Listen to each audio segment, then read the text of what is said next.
Good evening, White Sox fans. Hope this night finds you well. Welcome to another edition of the FutureSox podcast. My name is Ian Eskridge. Joining me as usual, James Fox at JamesFox917. How are you, James? I am okay. How are you, sir? I'm doing all right. I kind of feel like things are looking up, at least organizationally. So things are, feeling pretty good. How are you? Yeah, it's like weird. It's like I think we're supposed to be like predisposed to hating everything, but like the hires are everybody keeps like saying that Chris Getz has some plan that we don't really know about, but like everybody's signing on board to work with him. So either he's really easy to work with, they're using all of the budget to like overpay some of these guys, right? Or just it's just I do think some people like the ground floor of stuff, right? Like, oh, I'm gonna get in here like when it's like at the very bottom so we can build something, sort of thing. Yeah, you But got that to seems like a imagine lot it. of these guys are like that, it seems like. Yeah.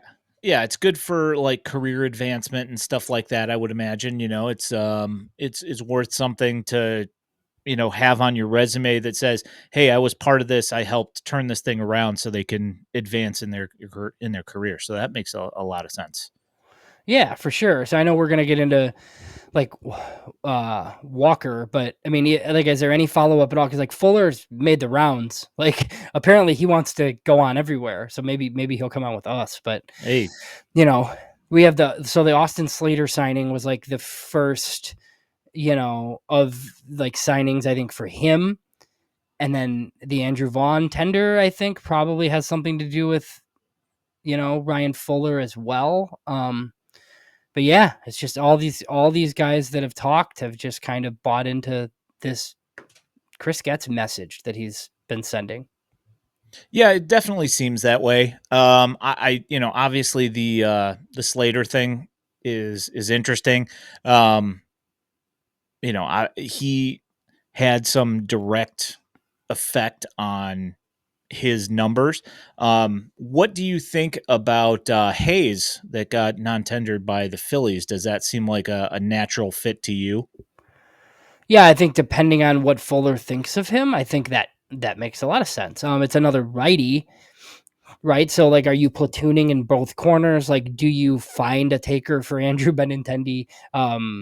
I doubt it, right? I'm sure I if they could, mean, I'm sure they'd take nothing in return if they could get somebody to take the money. I don't know how much they would be willing to eat, but like, there are like some rumors that, like Andrew Benintendi's out there, like, so because then I think like Fletcher, what you think? I think Fletcher might be better off like in left field, anyway, and then you kind of have some spots to play with. But I mean, for all the like hand wringing over like them not signing anybody or like Austin Slater being their top target, like they really don't have that many spots for guys because they're gonna let some of these other guys play that we've seen. Obviously, did you catch it? It was like really funny. Like the end of our previous show, we both said that they weren't going to sign like a free agent, and then they signed Austin Slater the next day to a major league deal. It was hilarious.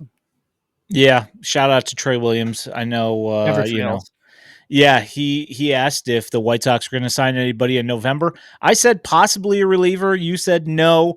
And of course, the very next day when I wake up, I've got a text from James that says, "Hey, they signed Austin Slater." So I was like, "All right, They signed a person who was actually like crazy." pretty good for a while.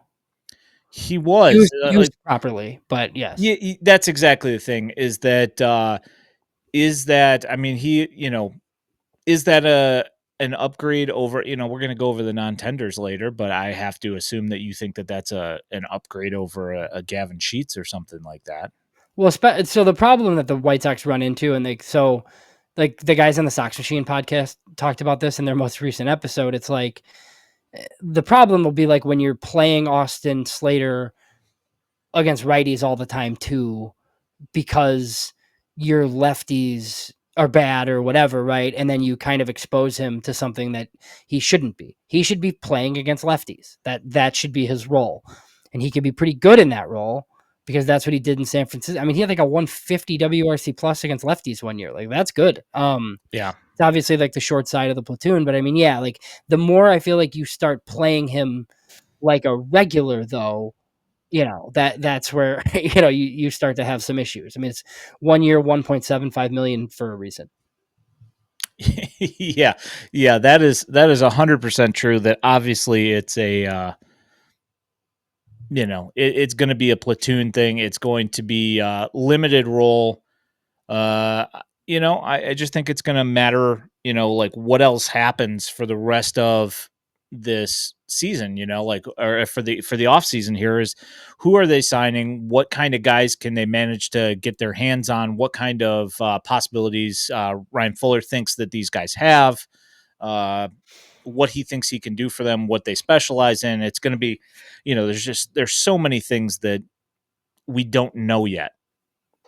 It's so early in this process, and I think that especially for guys like you and me who are like looking at these possibilities without knowing exactly what is coming, it kind of makes things a little bit difficult to project like what we think is going to happen.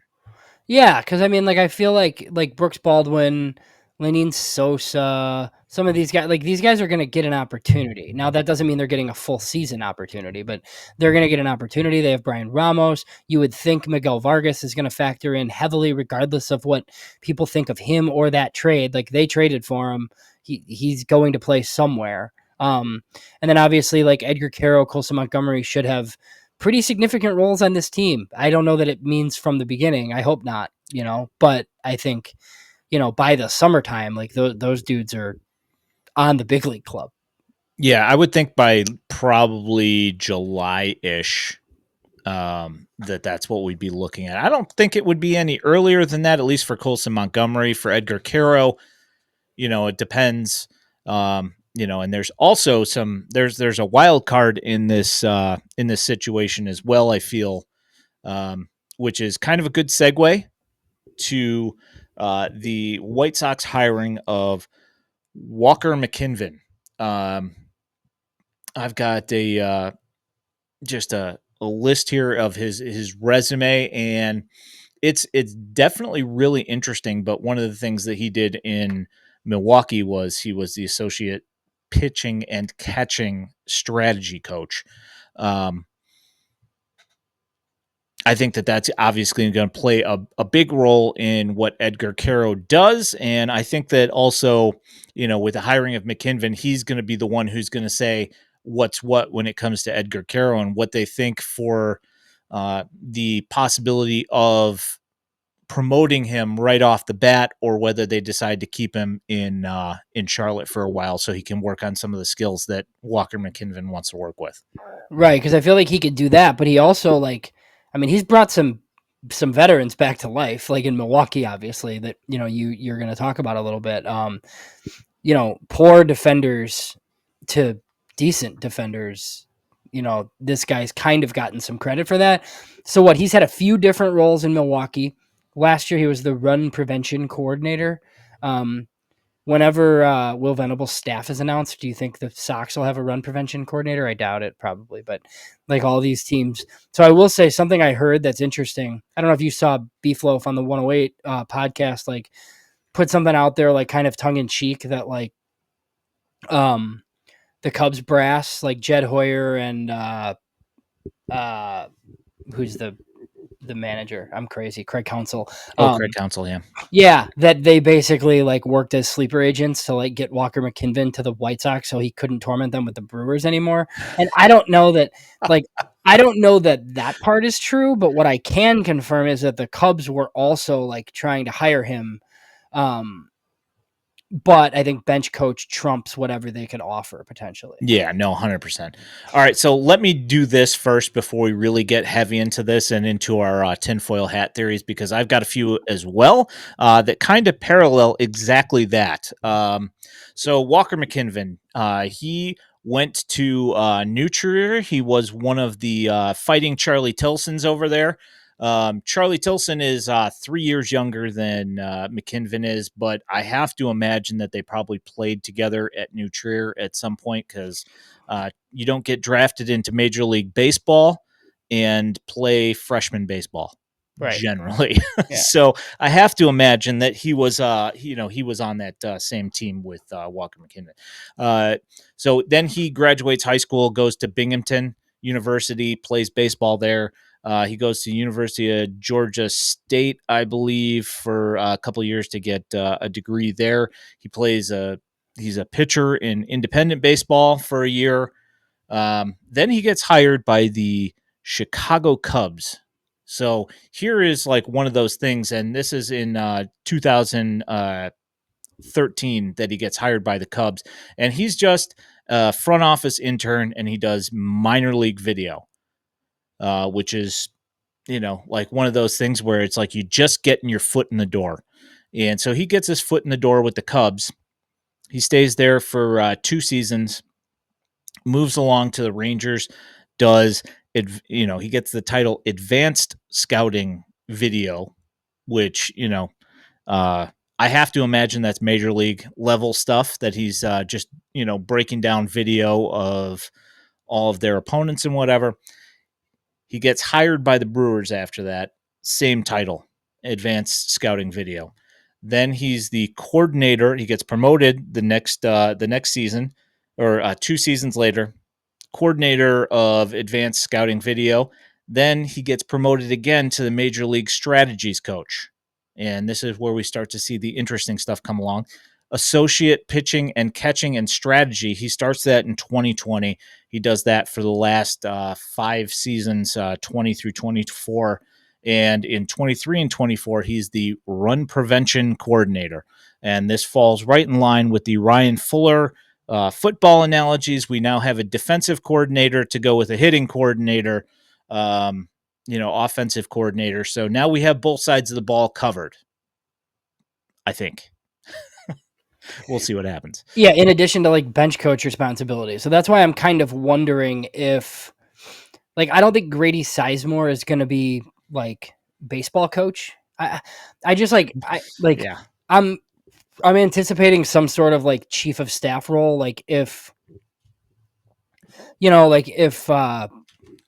I guess the manager is fine with that. I don't know if that's weird. Like you have the interim guy as like your number two, but I mean, it does seem like, he's not just going to be like the outfield coach or something. Like I feel like Grady's going to have like a prominent role on staff. So maybe if you have like what is essentially two bench coaches, McKinven has a bench coach title and he's doing like some of this other stuff. Because even Texas had a bench coach and a associate manager. That's what Will Venable was. Yep. Maybe the White Sox do something similar to that. Yeah, it's possible. And I think it's also possible that McKinven comes here and he kind of is like one of those guys that maybe kind of pushes Grady Sizemore into a little bit more of a role where there's actually like a defined role, as opposed to well, you could go get us our coffee, you could manage the club, or you could help the outfielders. I might put him into more of a specialized role that might be something that helps him to excel in one way or the other. I don't know. Yeah, no, I mean, it seems like a fairly young staff regardless, though. I do think we get an announcement this week, hopefully Monday, Tuesday, something like that. Maybe by the time this is out, I don't know. Or not by the time it's out, but by the time people listen to it, I guess. I think it's time. I think they have hires that we don't know about. That it's time to announce the coaching staff. Yeah. When are we going to do this, guys? Like, Yeah. we're all sitting here waiting. Yeah. Because even McKinven hasn't like talked yet, right? Not that I know of. I Yeah. haven't seen him So anywhere. Venable went on a couple of shows and he told the AJ show. Oh, I Oh, hired he went Walker. on. So that's what it was. So Will Venable went on Foul Territory and he told AJ Pierzynski, "Oh, Walker McKinven of the Brewers is going to be my bench coach." Basically, that's how it came out. And then Yeah. all the beat guys started tweeting about it. Yeah, like probably like 30 seconds. They're like, "Wait, what did I just hear?" And then they, Yeah. hit the little 15-second skip back button a couple of Yeah. times, and they're like, "Oh, that's this guy." So obviously the Cubs know who Walker McKinven is because he started with them. Now, I had thought about this before Beefloaf had said it, so I'm not, just jumping onto his thing. But my feeling was during this last season when the Cubs were struggling and the Brewers were still just doing their thing, even with no Corbin Burns, they've lost a bunch of their pitching and they're still just plugging away doing their thing. And I'm sitting here thinking to myself, and I didn't even think to look at the staff of the coaching staff to try and figure out what might be the issue here that's causing issues, because I felt like Craig Counsell to the Cubs seemed like it was a home run hire. And to me, it seemed like he should have made some huge difference. And I feel like, like watching this season, I was feeling mid-season, I was like, I felt he was going to have more of an effect than he did this year. So Yeah, agreed. I think he's different than the two guys that are like in the front office running the team too. Because I've heard a lot that would just like bother me if I were a Cubs fan from Jed Hoyer and from Carter Hawkins, just like signing decent players and hoping that they like overperform, right, is like not a great strategy. And then you have a guy like, Craig Counsell, who played in the big leagues, but is this like quant basically, like he's brilliant. He basically said like we need to find a 90 win roster. That's the way he thinks of it, right? How do we get to 90 wins? And that's just the way he looks at it. Like from a project, not like, hey, maybe we can win 90 games. It's how can we build a roster that projects to win 90 games instead of one that, is probably like an 80 win roster. And then if people overachieve, you get to 90, overachieve. Yeah. like instead of having 3 or 4 Dansby Swansons, you have one Juan Soto that carries the team for 3.5 weeks when the rest of your guys don't hit, that sort of thing. So yeah, like I do think it's interesting. He didn't bring a ton of his staff there originally. One guy just joined him, right? One of the like base coaches replaced Willie Harris, I believe. And then yeah, this seems like, just from what I've read, seems like a pretty big loss like for the Brewers. Like they I don't know if they were like expecting this. I don't know, you know what I mean? Like I don't really know. I don't know that because like it's Chicago, right? Like he's from New Trier, like or he's from whatever, like northern burbs, right? It's not that far from Milwaukee, right? It's not like he's coming from the West Coast or something. Yeah. I just, like I always thought that Craig Counsell was a fantastic manager. The thing that just like kind of I found odd was there was just something missing this year for him. And, you know, I'm not going to go ahead and say, that this is definitely what it is, that it's Walker McKinven's what the missing piece here is. Yeah. But I do have to say that there was like a thing that and like I said, I felt it throughout the year. I was kind of just like, what's going on here? Like, um, So just, in regards to like what has happened so far, like Walker McKinven, like it's just like an interesting hire. And the White Sox have made a bunch of interesting hires. And I'm just like not used to them making interesting hires, right? So it's like, I've gotten some pushback at places where it's like, oh, like, they, whatever, right? Like wake me up when they sign good players, like that sort of thing. And like I agree, but that doesn't mean that like we don't have to be at least a little intrigued over like some of the people that they're adding to the organization. I mean, all anybody's ever wanted for years is for them to go outside and like hire qualified people, and like they're finally doing. I mean, the fact that this is like the role, you know what I mean? Like they didn't go grab somebody's third base coach to be the bench coach. Great. This is like a guy that can add something that they don't have. Now I don't know what it means for Drew Butera, because I think he was doing a lot of the catching stuff, and maybe he's still like in the assistant whatever he was, like the catching coach or whatever. But we shall see. yeah, no, for sure. So It looks like some of the people are migrating over to Twitch, so that's good. So here is so one of the things that uh, Walker McKinven is famous for is the work that he's done with the catchers with the Brewers. And one of the interesting things is that one of them is a former White Sox player, and we've all heard the thing about him, where he went to Milwaukee. And he's like, I haven't heard some of these things before. They're telling me to do things that I never even thought about. I never even knew it was possible. Just all sorts of stuff. You're like, wait a second. What are the White Sox teaching their catchers if Omar Narvaez is going to Milwaukee and his mind is completely blown about what's going on here? Like, what are the White Sox doing? And so, uh, just to put a number on things here, here in 2020, you can see that Omar Narvaez, after coming from the White Sox and from Seattle, where he was very consistent with what he was doing, which was not very good.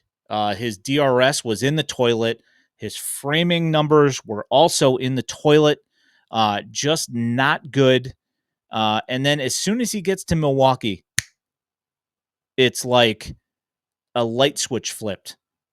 And the year that he moved over in 2020, which is a 60 game season, he only caught 285 innings. So I have to imagine he probably played in about 45 games or so for Milwaukee. I didn't look that particular number up. But he goes and flips his DRS 20 runs in one season, 20 runs. That is insane amount of turnaround. I mean, that's just unheard of. Yeah, and then it was kind of right back to struggling, right? Like after he left there. I think they got what? They got a really good season out of Yasmani Grandal too, and then the White Sox paid for that really good season, Yeah. obviously. And there's been others. I mean, I think like Contreras is there.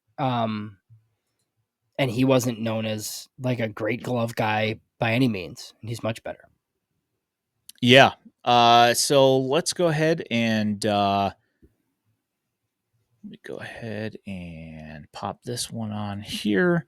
So the next one is William Contreras. Yeah. Played with the Braves, moves over to Milwaukee.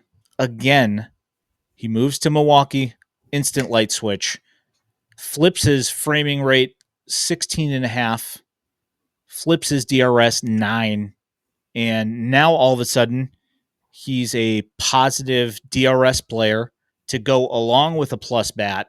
So now he's not just a plus bat where he plays catcher, but he's not really a great catcher. He's just, middle of the road.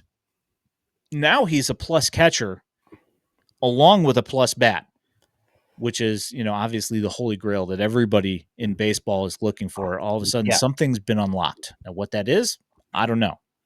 Well, and it seems like the Brewers have made interesting like catching moves, right? And I think like I've known that, but I think unless you're somebody that kind of does what we do or like a beat writer or something that follows the team, like I had no idea who Walker McKinven was. I didn't know he was like their secret weapon, like in their catching department, right? So I'm Yeah. sure like after this kind of move was announced, like I saw some Brewers beat writers that are like, oh, this is a huge loss for them. And there's some blogger types that were, like basically said the same thing.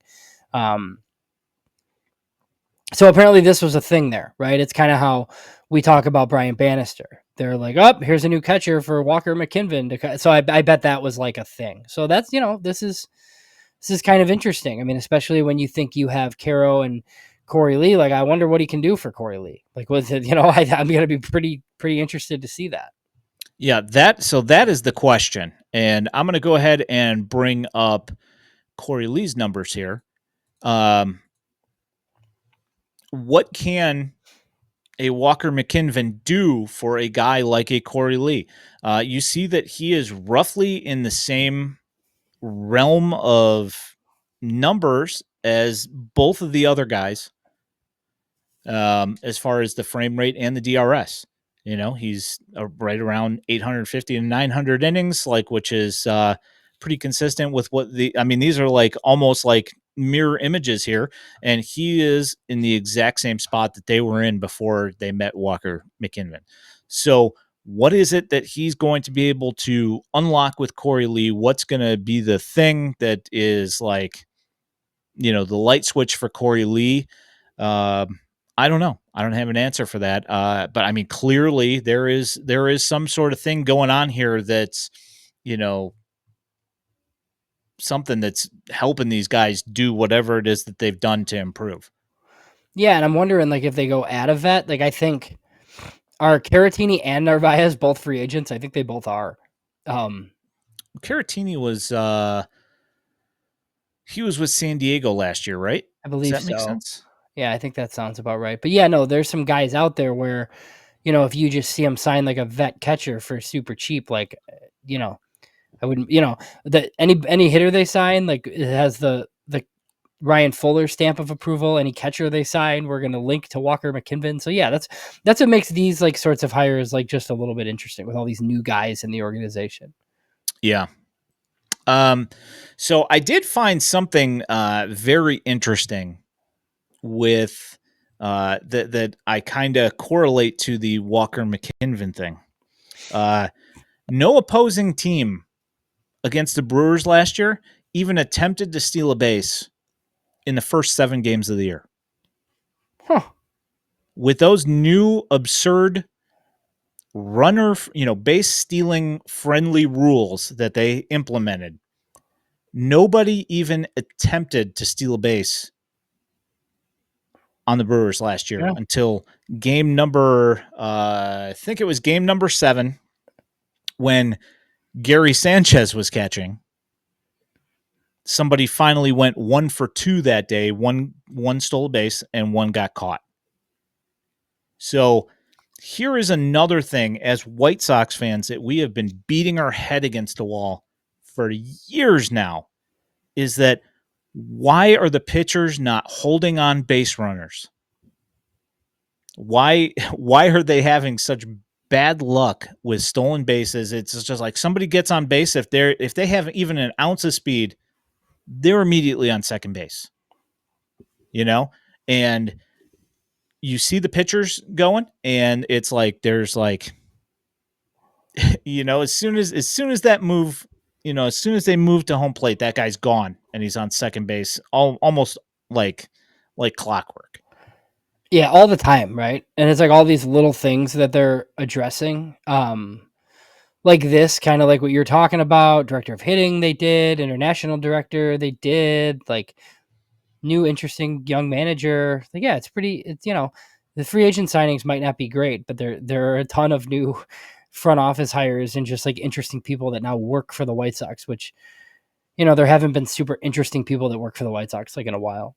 Yeah, at least there's something to cling on to here. It's not just business as usual where we're signing, middle of the road free agents like most of the years past. Mm-hmm. At least there's some sort of intrigue here that says, oh, there's, maybe there's something interesting going on here, So let's hope that that's true. I was bracing for Phil Nevin bench coach, something like that, along those lines, which maybe even would have been fine, right? But this has got way more upside, something like this. Yeah, no, 100%. So I wanted to move, kind of switch gears here a little bit. Nothing crazy, but still staff related. David Keller made an appearance on 670 The Scores inside the clubhouse this weekend. You have thoughts on that? Yeah, nothing earth-shattering. I just kind of wanted to hear him. It wasn't like Marco Patti stumbling through an interview talking about young Dominican players. But again, David Keller, another guy with quite a bit of experience. I like that he's ran departments before, so he's never run an international department, but he's been a head of pro scouting, so he understands. One thing that was interesting when he first came on, because I asked him about his title, because he does have one of those innocuous White Sox titles where he's assistant to the general manager, international operations. So it seems like he's like in charge of international operations right now. But I don't know that that means that he's like their international director forever. I think he's just one of Chris Getz's top lieutenants who's been tasked with fixing the international department. So Mhm. whether that means him making hires, he's in charge for right now, which makes some sense because I think you're probably locked into your 2025 agreements anyway. It's not like David Keller's like, calling up Buscones and like trying to flip commitments here, like Yeah. I think he's probably going to, maybe get set in motion like the new Dominican Academy, make some hires. So I wouldn't be surprised if like all of a sudden David Keller just like stays as like a special assistant to Chris Getz that does a bunch of different things, and then they hire an international director like at some point. You know what I mean? So Yeah. I found that part interesting. I also found it interesting. So Ryan McGuffey purposely asked a question about signing kids when they're 15 or 16, and David Keller pushed back immediately and was like, well, just for the record, like they don't sign until they're 16 or 17. But he even went into the part where like they're scouting 12-year-olds. Like Yeah. baseball people don't even usually talk about that part of it. Yeah. And obviously they are, right? Like they're, At least signing. the eval side of things, they're Yeah. definitely looking at these kids beforehand. Yeah, and they're reaching agreements. They're never going to admit that. But I mean, a lot of these people don't even like admitting publicly that you're watching 12-year-olds play because Yeah. it's crazy. But like, Kind of weird. but that's the market. So Yeah. he brought that part up, and then I guess the other part was McGuffey asked him about the $740K that they have left in their bonus pool. So they have to either spend it or trade it by December 15th. Keller did not want to elaborate, but he said that there's like definitely a plan in place, and we would know basically. Yeah. All right. So this is a question that I was expecting way earlier, but now we got it because now we actually have video. Thank you, Max. Any non-tender guys you want the Sox to get? I know that there were some guys that you were looking at, James. We already talked about earlier Austin Hayes, that was non-tendered by the Phillies as somebody that could possibly be a guy because it's a Chris Fuller guy. Um, who do you have your eyes on as far as guys that you saw that you're like, oh, that seems like a guy that maybe the White Sox could take a look at and kind of maybe even be able to afford? Yeah, I was hoping for some like more bullpen names. Like I was intrigued by like who did the Nationals cut, but like their closer that's going to be expensive. I can't remember now, but I guess like some of the peripheral numbers, like they were just Finnegan, I think Brandon Finnegan. He was good, Yep. and they didn't because he was going to be expensive because saves basically.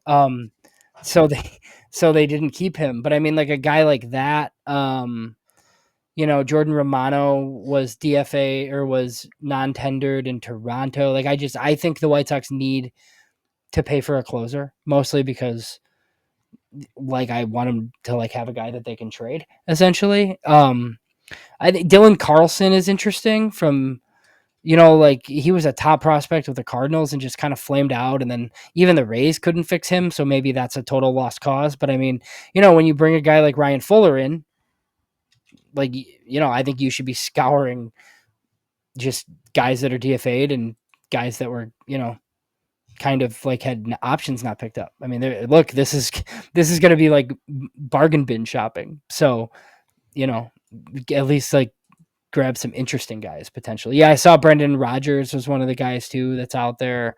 I have no idea how much any of these players are going to make though. Yeah, see that's the problem is I saw there's I'm trying to think of the closer who I saw who is available, and it was a guy who made a ton of money. I'm just trying to remember who it was, and it was like I was like, man, this is like exactly the kind of guy that you would think that they would sign. But the problem is that it's a lot of, it would be a big financial commitment just to turn around and try and flip him. And I don't think he's going to, like here with the White Sox, he's not going to get that many opportunities. I'm trying to remember who the heck it was. I mean, I would like to think that there's some sort of reliever coming to like close. I do think they have like a lot of young like guys with high upside, and like if you told me Prelander Baroa was their closer, like by June 15th, I'd be like, okay, like I believe that, but I don't necessarily think he's going to close opening day if they have a lead like in the ninth, you know? Yeah, so it is 1 second here. No, it wasn't who it was. I can't remember. But like I feel like it's gonna obviously we're gonna have to figure out like I don't think that they're gonna go to $100 million payroll here just to find guys to flip. I think that we're still gonna be looking at like like maximum like $75 million with Andrew Benintendi that they're gonna sign maximum. Yeah. And And I I would think, be shocked if even that got that high.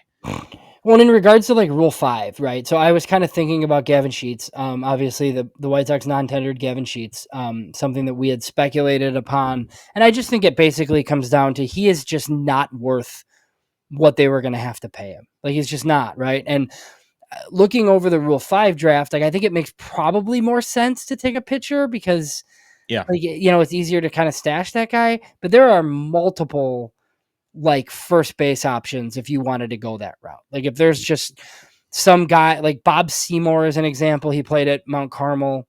He's just like a giant power hitter for the Rays that's buried in AAA. He's like 26. He's probably never going to play for the Rays. Like, you know what I mean? Like, could you take him with the first pick in the Rule 5 draft and give him a chance against righties? Maybe, right? Or maybe they don't care and they need the at bats for Sosa and Vargas and all these other guys. Like, I don't really know, but I do think it's an option. Yeah, and there was a guy that was on the Glendale Desert Dogs. I didn't look to see.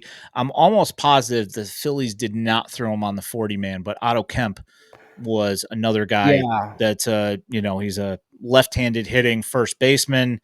Um, okay defensively, not anything, not any super great shakes, but dude's got crazy power.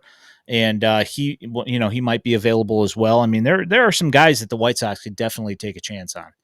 Yeah, I just wonder what the strategy will be. Like if you have the number one pick in the Rule 5 draft, is that like a definite like reliever that you love? Is it a position guy? I don't know. It's I think typically teams have taken a position player, I think, pretty high. Yeah. So Oh, there's so many questions here that are viable questions. I'm going to go ahead and throw this up first. Wolf Larson, thank you for the super chat. Technical difficulties fund. Oh man, it's been it's been a stream, but thank you, sir. We appreciate that so much. So here's this is along the lines of things that we were talking about with the Phil Nevin thing, but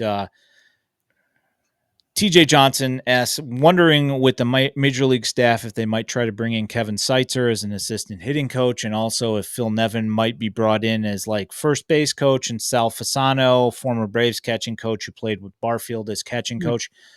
Do you have any thoughts on any of those guys? I mean, we've talked about Kevin Seitzer before because Cam Seitzer is part of the organization. Do you have any thoughts? yeah, I mean, I guess I just assumed that Kevin Seitzer would get a big league hitting coach job somewhere. And I don't know if there's openings still somewhere. I think there were like some rumors that he might join the Guardians organization, but that never really came to fruition. I've heard really good things about Sal Fasano. Yeah. And I guess I didn't realize that he played with Barfield. So yeah, I mean, if that guy were on staff, that'd be awesome. I've heard really good stuff about him. I haven't really heard anything about the coaching staff other than, like I think we kind of know the guys that are returning. So my guess is like new first base coach and new third base coach. And then if they add just like more peripheral staff members, like I don't know. I think we're going to find out what kind of coaching staff Will Venable wants, if it's more traditional or if it's kind of like what he dealt with in Texas, where there were like a bunch of different titles. Yeah. I'm kind of, I mean, I have to say, I kind of like the new weird titles that are coming out because it's like every day I hear some Yeah. new title that I've never heard before. I'm all for having all Yeah. sorts of weird titles. I'm all for director of floor cleaning services. I'm Yeah. all for all sorts of weird titles. How about major league coach? I love Major League Coach, Those and are great. fun. It turns out that Grady Sizemore he went from a major league coach to a major league manager. So, I mean, like maybe there are like, varying levels Yeah. of particular, prefixes in your title. I don't know. Yeah, I like it. Just like title inflation makes a lot of sense to me. You just like make up titles and hire good people to like get in your building. As long as you're paying them, it's great. Shocking idea. Hiring the best people for the job Yeah. or smart people is a good idea. Who knew? Right. Well, my guess is like, it kind of goes back to Walker McKinven. Like, I feel like the only way that and not that he needed permission to leave, I don't really think it works that way. But I mean, if you were going to pry him away from the role that he currently had, like it's probably bench coach or manager. Um, that's like basically the title you had to give him. Like, I don't think you could have got Walker McKinven to come to the White Sox and be their run prevention coordinator because he has the same No. job in Milwaukee, Yeah. Yeah. Yeah, I mean, unless it's like a very, very substantial pay bump, which I don't see the White Sox doing. It seems like that's probably, you have to promote to get them to come over. All right, so I'm going to move to some of these questions here. So we've got several questions here from Max L, from Wolf Larson, and also you recognize that name. Oh yeah. Uh, Thoughts on Anthony Hoopy Tuionatoa not being on the 40? Do we lose him to the draft? Wolf Larson asks, why protect Braden Shoemake, which I'm going to leave that answer to you because I want to, because he's your guy. Yeah. So I'm just Right. going to leave that out there. And AAA Jeff brings up Trey McGough. Hate to lose him as well. Do you think there's anything to the 40-man roster slots that they have assigned some of these guys to? Do you think that we're at a danger to lose these guys? I mean, I kind of think that maybe with Bubba and Trey McGough, that they're the kind of guys that somebody could definitely stash on their 26 man for an entire year if they needed to. Probably.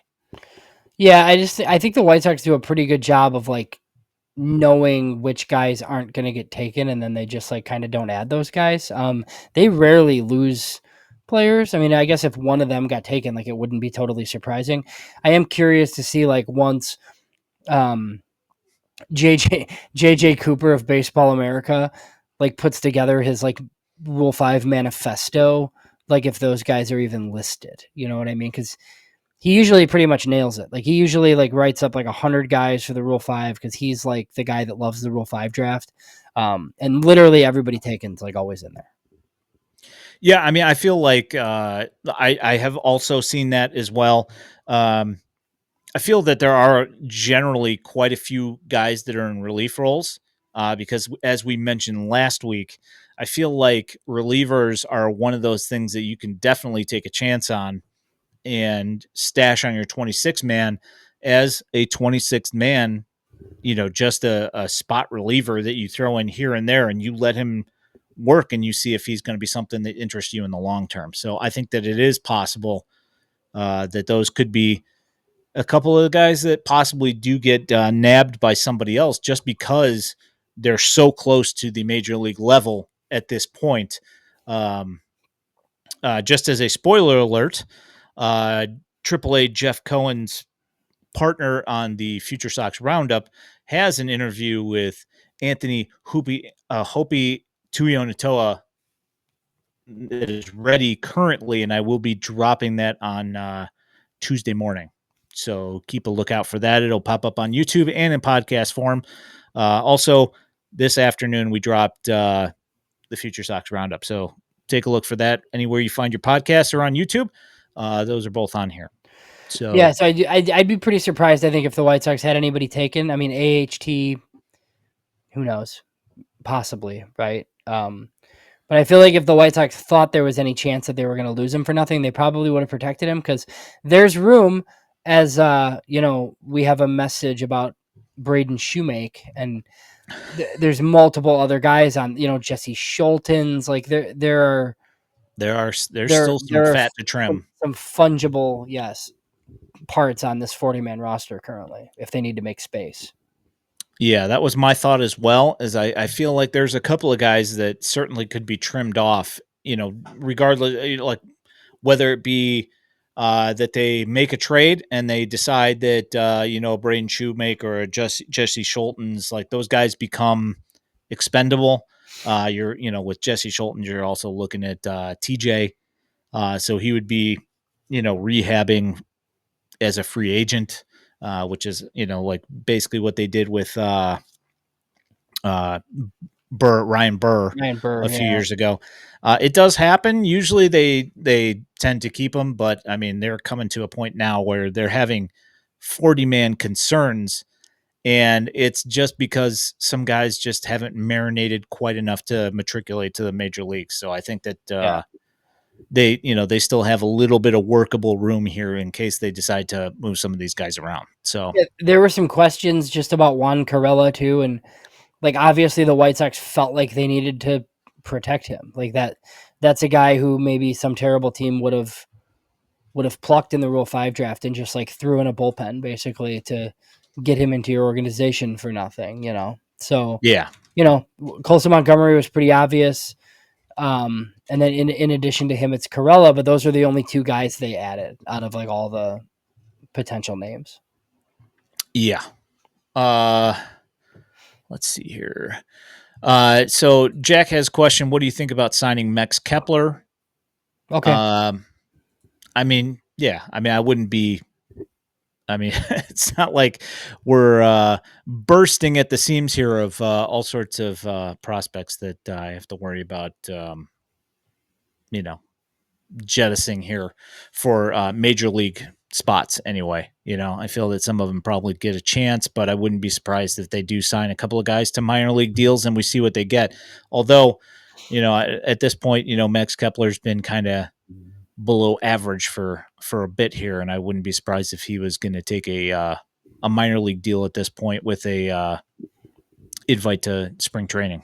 Well, that's why I'm kind of wondering how quickly they make a Garrett Crochet trade, because I don't know if they get guys from that trade that they are on their 2025 team right away, and then that could kind of shape the rest of free agency, because it does seem like they want like a veteran innings eater. James Fegan had mentioned it. And then look, if Yeah, they signed a veteran stopgap catcher, shortstop, and DH, like, I mean, I like wouldn't be shocked by that. yeah. But I'd also wouldn't be shocked if they like did none of that and just kind of like played kids and NRIs and who they have. Yeah, and so we got TJ just mentions think they might make a play for Cal Quantrill or Kloffenstein from St. Louis. I mean, it's possible. I guess Quantrill's possible. I had heard there's a couple of guys, so they've always kind of been linked to Michael Lorenzen, who's out there. I think there's like a local guy, Jacob Junis is out there. There are just a bunch of these names there are just veteran innings eaters all over the place. I'm sure the White Sox add one of them in some capacity. That's what I'm thinking. I don't think that as far as that stuff goes, I'd be shocked if they signed a bunch of pitchers. I'm No, thinking like a couple, yeah, maybe. one veteran and maybe two big league deal relievers, tops, and yeah, that's probably it. And then the kids are gonna pitch. Yeah. To answer Jamie Wallace here, says Vargas, where does he play? Who knows? My guess would be third if it's not Brian Ramos. But I don't know. DH, first base. Yeah, that's tough. I don't really know. It's it could be, that I mean, I think Brian Ramos would have to have a fairly terrible spring training to not make the roster, or maybe they feel that he still needs a little bit of a little bit of incubation time down in AAA just to you know re-jump his swing and everything. Maybe they've got some skills. Maybe Ryan Fuller says, "Hey, I've got some certain things I want you to work on, and because you've got options, because you've got you have time. You're still young. Maybe they start him off in AAA just to get him heated back up and with his zone recognition, and it might be a good thing for him. I don't know, but I wouldn't be surprised. Yeah, I mean, I don't have an issue with them going with some cheap veterans and even starting Ramos and Baldwin in AAA with Montgomery and Caro, and just make them force their way up again, basically. Yeah, I know that Jeff would be very happy to have somebody to actually go and watch in Charlotte as well, so he wouldn't be upset about that. Um, but I am all for whatever Fuller thinks is the way to go with this stuff. I'm perfectly fine with them starting these guys in AAA and letting them work through their progressions until he feels that they're at a spot where their zone recognition is good enough. So that way they can come up and, he even says in his interviews, major leagues are a different thing. So you might see a guy hit 380, and this is what we're going through with Miguel Vargas right now, is that we saw him hit 389 in the PCL with the Dodgers AAA team. And he comes up to the major leagues, and he has struggled mightily. So, at least, his eye is up there, and maybe he wants, maybe Fuller's going to want some of these guys to start in that spot, and we progressively move them up once he feels that they hit their, check mark, whatever their quote is for whatever he's looking for. Moving into these non-tender things here, everybody's been talking about this whole thing. Uncle Ted, how are you? All right, we got deals coming out of here. Got all sorts of crazy deals.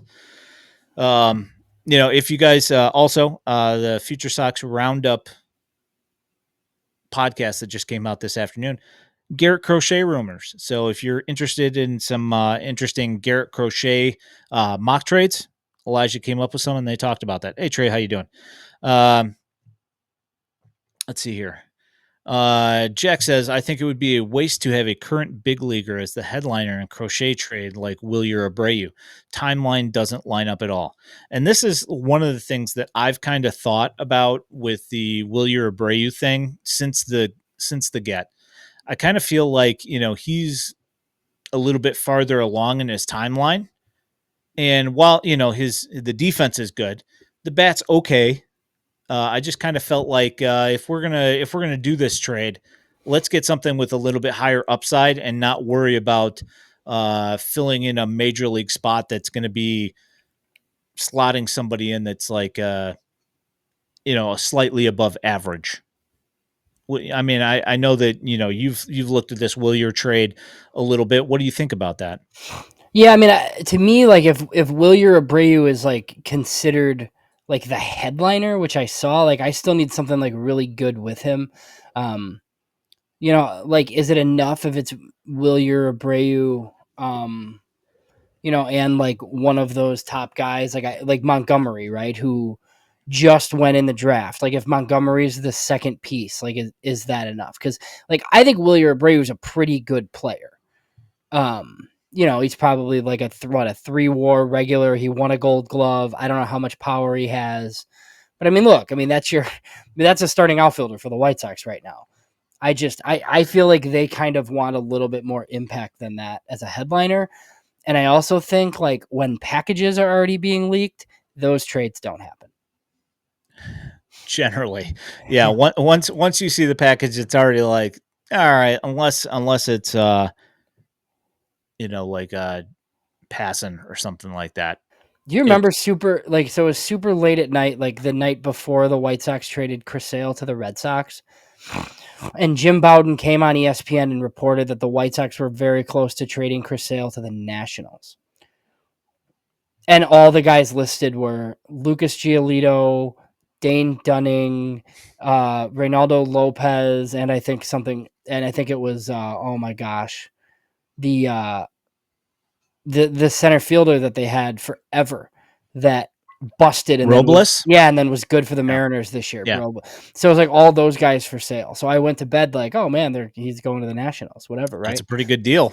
And then And you then it know, ended up being Adam Eaton. and then it ended up being Boston, but then they still got 3 of those guys for Adam Eaton. So, Yeah, yeah, crazy. I think that was like one of the first times ever where like the players all kind of leaked and then the trade still happened. Yeah, Rizzo absolutely bonkers for that trade. Like if you look back on that trade, Yeah. Adam Eaton for those. I mean, they ended up winning a World Series, so I can't, like he won. He won the World Series. Totally fine. But when I just look at that, when I think about that trade in a vacuum now, Mm-hmm. Adam Eaton for all those guys, it's absurd, Yeah, and crazy. Eaton's numbers were pretty good, and like Yeah, no, for sure. the stat heads like loved him then, right? Because he was like one of these like sabermetric darlings. But then as soon as it was like kind of known that Eaton had to move to a corner, there was like a short shelf life there. It was like because as soon Yeah. as this guy like can't run anymore, he's basically gonna be kind of useless. So this I find this is kind of interesting to me. They do something ridiculous to like try to see if Arizona would trade Jordan Montgomery for Andrew Benintendi with some salary maneuvering. So To me, yeah, it doesn't seem too ridiculous, really. no, I like that, but like I wish the White Sox were in a position where they would spend like I think they should be taking on Jordan Montgomery and the contract to get a couple of prospects you like from Arizona. Like that's how the White Sox should be flexing their muscles right now. They won't because Jerry Reinsdorf like doesn't believe in that sort of thing. But like it's twofold, right? Like there's no like even if they paid down some of it, right? You trade like some minor league reliever for Jordan Montgomery and like a decent prospect that you like, and then you have Jordan Montgomery go to the Bannister lab and you trade him again in July. Like that's exactly what you should do. But he makes $22 million and they're not going to do that. But yes, Yeah, that they should. Those are the types of moves they should be making right now. yeah, no, that was my thought as well. I'm just gonna respond to this one, Uncle Ted. There's no way that Pittsburgh does that. No shot. Andrew Benintendi for Termar Johnson. Yeah, absolutely not. There's no way that's going to happen. They've got But a guy who's making 745,000 if they move him to the majors, and trading the Pirates are going to trade for a guy making $15 million a year. They don't want to pay anybody $15 million a year. They're not going to trade for one, yeah, especially a subpar one. yeah. So I know like I didn't watch a ton of White Sox baseball, but like Andrew Benintendi was actually pretty good like this past year, like down the stretch, Yeah, or the late. second half of the season, he turned out being all right. Yeah, for sure. So I wanted to move into this because we're at an hour now, roughly, even with the switch over and all The that the nonsense that snafu. happened. Yes. Yes, the technical difficulties. So non-tenders to Gavin Sheets and De Los Santos, and they are tendering contracts to Garrett Crochet, Justin Anderson, Steven Wilson, and Andrew Vaughn. Now, I wanted to take a minute here for Gavin Sheets, just to Mhm. let you express yourself on how you Yeah. feel about the non-tendering of a Gavin Sheets. I mean, I just think it was like a flashing red light. Like it was like obvious. Like he can't. Like he had an 88 WRC plus as a first base only, basically, and he was supposed to make like $2.5 million. It's just no, like no. He's like not. He's not good. Um, and look, I think we've said the same thing about Andrew Vaughn. Like it's not. He's not worth $6 million, and he's probably not right. But I do think like if you're gonna go spend $5 million on Rowdy Tellez, like, maybe you let Ryan Fuller get his hands on Vaughn for the first half and see if he can. Because, like, one of the biggest issues with Andrew Vaughn is, like, he just makes terrible swing decisions. And that's, like, one of the reasons why Ryan Fuller's here is to help with that. So, Yeah, like, Vaughn makes, like, decent contact. He just, like, swings at horrible pitches. yeah. I think that there are a couple of case studies that are going to be very interesting. Which obviously number one is going to be Luis Robert. That's going to be one for the ages. If somehow Ryan Fuller can get that guy to stop swinging at outside first pitch sliders, so he doesn't start 0-1 every single at bat, it would be absolutely amazing. And obviously Andrew Vaughn. We can sit here and talk about. I think that in his current state, Andrew Vaughn, with the current and just past coaching staffs, I feel like that is a absolute candidate for a non-tender. But now with Ryan Fuller coming in, maybe there's some intrigue there if they can figure out a way to get him to the thing that everybody thought that he was going to be out of college in the draft as the most major league ready hitter in that draft. Yeah. Why not try and capitalize on the investment that you've made thus far, Well, I think the thing that you're hoping for is that like Ryan Fuller can stop some of the prolonged, like 8-week slumps are just too long and they're killer. And it happens to White Sox hitters all the time. Like Andrew Vaughn, like went on like kind of a heater. I think he was a 116 WRC plus for like from like June on. Like he wasn't a terrible player, but before that he was so bad that like his numbers are just bad all year essentially. So you just like have to like avoid all those valleys, like where you're just awful for a month. And that's kind of happened to him. And Andrew Vaughn just, he swings it. Just bad breaking stuff all the time, way too often. Yeah, no, for sure. How do you feel about Gavin Sheets? If Ryan Fuller's in the system, do you think that maybe he has a shot to possibly improve? Do you think that he gets a shot somewhere else? Probably. I mean, I'm guessing probably a minor league deal. Do you think he gets a shot somewhere else? Yeah, I mean, I don't think he gets a big league deal because, like, what have we always talked about? Like, what does Gavin Sheets have to do to be successful? Something he's not comfortable doing. Hit Like, for power. right. And that's Yeah. just not the way he plays. He doesn't want to play that way. Like, he's kind of one of these guys who, like he takes some pitches and stuff and works counts and like he doesn't sell out for power and he kind of like has to be effective, I feel like. Yeah. So Jack happened to mention our 2017 draft class might be the Oh, all time. I don't think there's a single guy still in the org.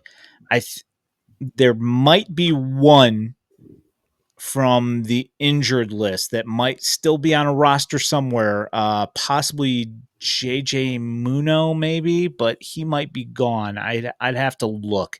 I feel like there's one guy that had an injury and was just like on that might a be roster. somewhere still. Yeah, but no, 100% that whole entire draft class is Well, so that's, I mean, Jake Berger's in Miami. yeah. Gavin Sheets going to be gone. Yeah. Luis Gonzalez gone. I think Lincoln Hensman's like pitching for like the Dogs or somebody, isn't he? Weren't we No, just no, talking about him? he is in he I just saw him. Well, right, I mean, guess technically right now he is in the Lidom League right now down in the Dominican. I don't know who he's pitching for during the actual US baseball season. I Right. actually just saw him on a roster the other day. I can't remember which team it was for. But Interesting. Yeah, no, yeah, this he's is like one of the only guys who's still like pro and hasn't like completely retired. There's like most of them have completely retired other than like the top couple of rounds. yeah, Like Craig Diedelo's this bouncing is around somewhere in indie ball. this is a not good draft class. Yes. Uh, here we go. Justin Yurchek, Justin Yurchek. Will Cannon. Justin Yurchek left here. I think did he go to the Dodgers and turned Dodgers. into like a stud for a little while? Yeah, but then the problem was that he's like first base only and doesn't hit for power, and then he There is just that. kind of got the double A and was done. Yeah, Jack brings up the water polo players at Sam Abbott. Yeah, Does that Sam sound right? Abbott. Yeah. Yeah, I will say this though, Cade McClure is retired now, but Cade McClure was traded to San Francisco for Gregory Santos, and then Gregory Santos was traded for a couple of useful pieces. And McClure he's a free agent again. I think he elected free agency like a month ago or whatever. I think he announced that he was like retiring. Oh, did he? I believe so. Yeah. Oh, He was high school buddies with Mitch Trubisky. yes, he was. I remember that. But yeah, no. So that's like probably the most useful thing. Like all you have from that draft class right now is Jake Eater in exchange for Jake Berger. And the return, the trade return essentially for Cade McClure. So Cade McClure for Santos, and then Santos for Baroa, Deloach, and Blake Larson. Other than that, you don't have much to show for yourself. Yep. And I That's will true. say, one of the guys that was heavily rumored in that draft instead of Jake Berger was Gavin Lux.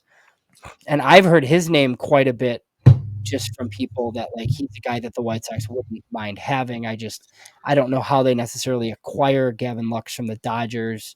I don't want him as part of a crochet trade. I don't want to sell Luis Robert low for him and something else. But I'd be in favor of like if they could, if they traded a couple of pitching prospects and took a shot on Gavin Lux or something, like I'd be fine with that. But they did like him coming out of a Wisconsin high school. Shocker. Yeah, I want. I mean, me and you have had this conversation. I wanted Gavin Lux a few years ago, and he's had nothing but like injury issues and whatever. But I still wouldn't mind seeing him, play for the White Sox at some point if that happens to be one of the pieces that comes back in the trade. I'd totally be fine with that. Yeah.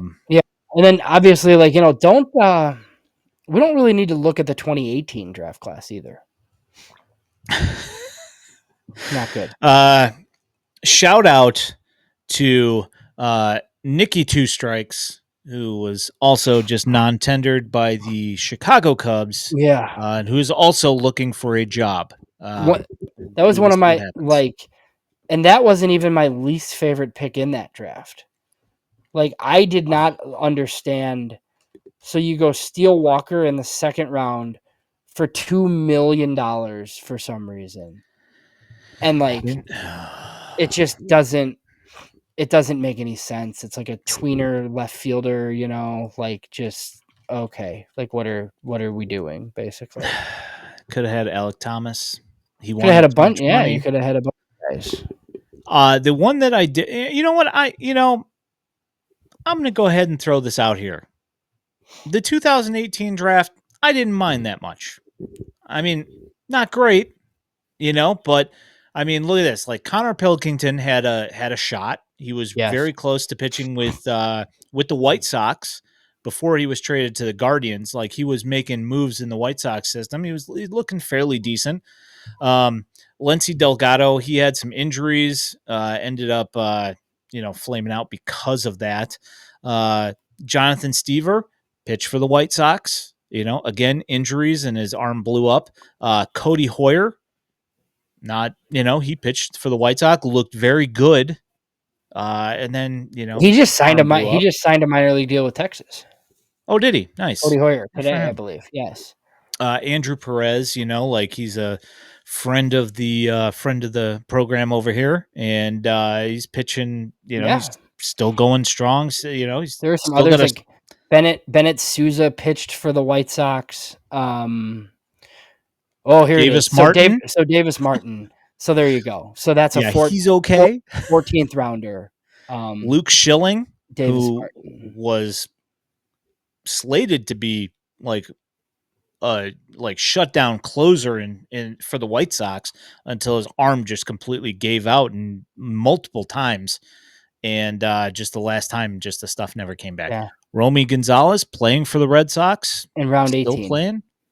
Yeah, I mean, there's and Lane Ramsey, another guy pitching in the major leagues. I mean, there's some guys here in the 2018 draft. It is Yeah. nowhere close to Yeah. 2017. It's pretty funny too. Round 36, Adrian Del Castillo as a high schooler did not sign and then went to Miami and became a top 50 pick of the Diamondbacks. So Yeah, I mean, there's some stuff. Bryce Bush, another one of those guys that was like a super, like, everybody was surprised that the White Sox got him to actually sign, and then ended up having like that, like a major concussion issue, where Yeah. couldn't see straight, and just never ended up working out. He's the one that's still on a roster. Bryce Bush is the Mhm. one that's still on a roster, like 5 years And we don't know after where he he's is, played a yeah. game. He's just he can't play. So he's still, I think he's still under. I think last year was probably the last year of the contract. Maybe it's next year. Yeah, I don't know. I remember interviewing him, and he had, like, called me from his, like, apartment in Montana when he was playing for the Great Falls Voyagers, and he just describing, you know, he was like an inner city, like, Detroit type guy, I think, Mm, and, like, yeah, living in Montana was a little bit different for him. Mm, a little bit. yeah.